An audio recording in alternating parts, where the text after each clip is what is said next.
Hey guys, hope you're going well. Let's talk about episode 5 of Penny Dreadful. This week was called Closer Than Sisters.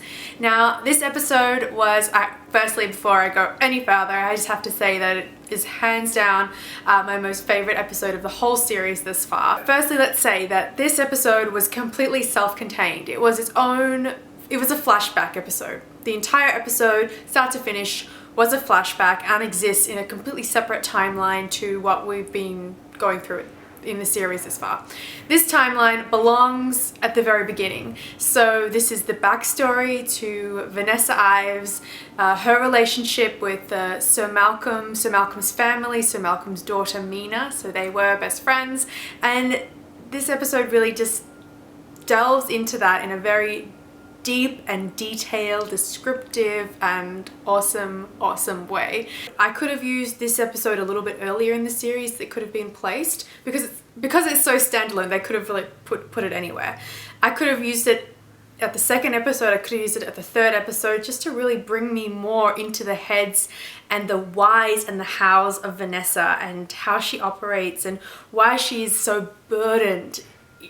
Her character is just so full of guilt, but she is so dedicated to this cause, and this episode really helped go into why she has really made it her absolute life's work to try and get Mina back. As another thought as well, I'm not sure why it had to be a completely standalone episode. Not that I didn't love it how it was, but another method would have been to break up these flashbacks and intersperse them throughout the entire series. So we would be getting flashbacks as we were going through, and that would have had the same effect without having to break us from the series, an entire separate flashback in which we found out no further information to our present day story. Moving right along, let's get into what this episode was really about, what it touched on and what it brought to light. I think I made it clear that while I loved how in-depth and deliciously detailed this entire episode was, I did think that it came quite late in our season, and it did halt a bit of momentum, because last episode I was really getting frustrated with how little information was being revealed, and we only now have we only have 3 episodes left now, and I'm thinking I really hope they write I'm really concerned for the last 3 episodes because I don't want them to just wrap things up really quickly for the sake of finishing the season. And I also don't want them to purposely drag things out forever just because, in case you didn't know, there is a season 2 that's officially being picked up. So I don't want them to purposely not go into things and leave things with massive cliffhangers because they're going to come back to it in season 2, because that really frustrates me as well.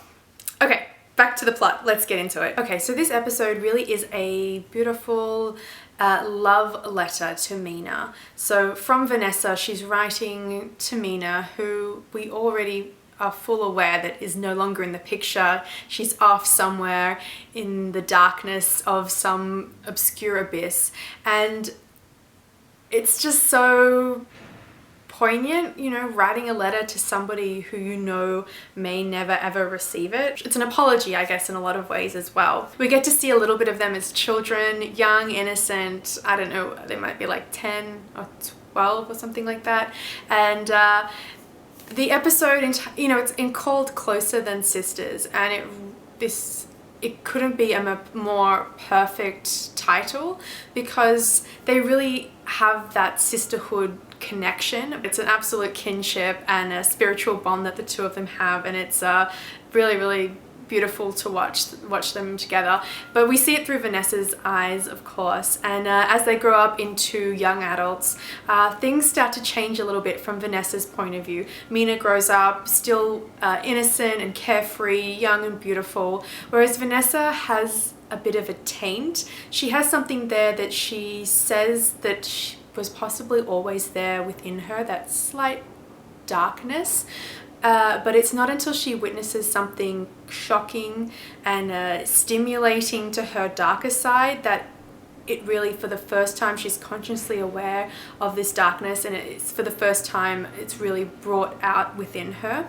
And what she witnesses, she's wandering through a hedge maze late at night, and she comes across Sir Malcolm having an affair with her mother, so Vanessa's mother. So growing up, Vanessa and Mina are like sisters, and their families are incredibly close. They're next door neighbors, and obviously they're a lot closer than that if Sir Malcolm and Vanessa's mother are having this affair.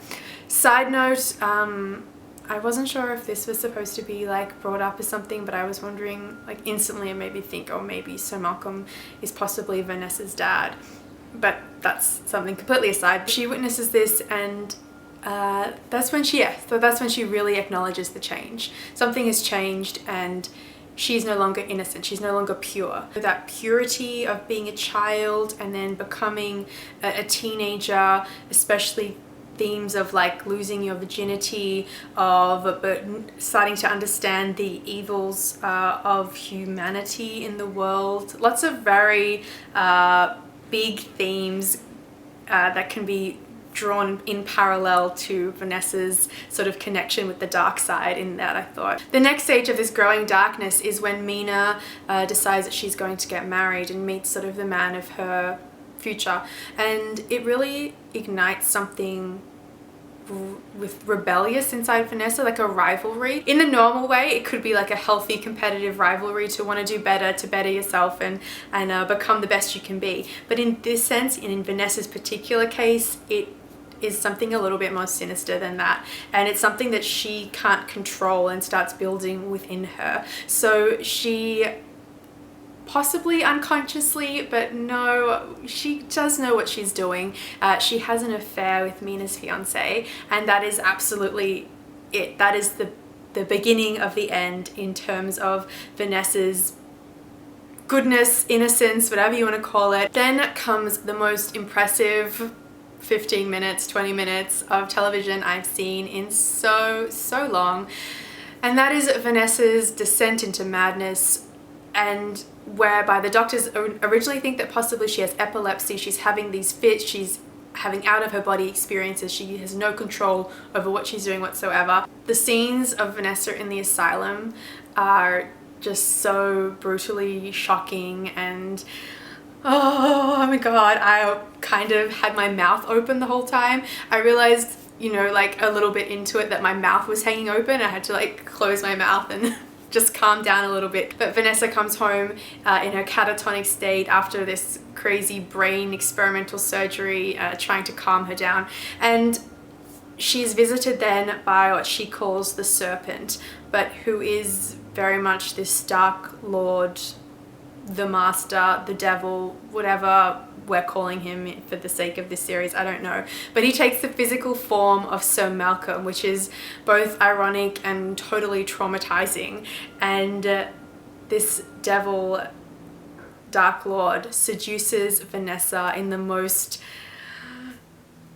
I don't know, like honey fork-tongued way. It's completely... Then this sex scene, which is so brutal and terrifying in a sadistic and violent way. Vanessa being ravished by this demon, eyes rolled back in her head in a state of pain / pleasure, not really sure. This is where we get this guilt, this layer after layer of guilt that Vanessa wears like an armor.